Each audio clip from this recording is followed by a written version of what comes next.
আপনার কোনো প্রিয়জন যদি প্রচণ্ড রকম দুঃখে থাকে, যে কোনো কারণেই হোক, হয়তো তার ব্রেকআপ হয়েছে বা সে সিটি চেঞ্জ করে চলে যাচ্ছে, বা যে কোনো কারণেই হোক না কেন, তার যদি প্রচণ্ড রকম দুঃখ বা হতাশা হয়, তাহলে আপনি যেই কাজগুলো করতে পারেন, পয়েন্ট নাম্বার 1, তার দুঃখ প্রকাশের যে ভাষা বা তার দুঃখ প্রকাশের যে ভাব, সেই ভাবটাকে আপনি অ্যাকসেপ্ট করুন।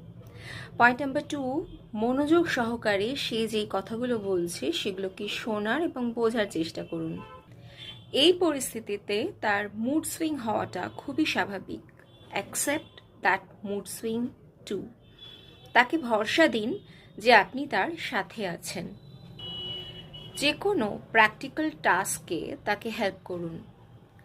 যেটা করবেন না সেটা হচ্ছে যে অ্যাডভাইস দিতে যাবেন না এই রকম সময়। এবং অবশ্যই তার জন্য একটা কাম এবং রেসপেক্টফুল সিচুয়েশন তৈরি করুন।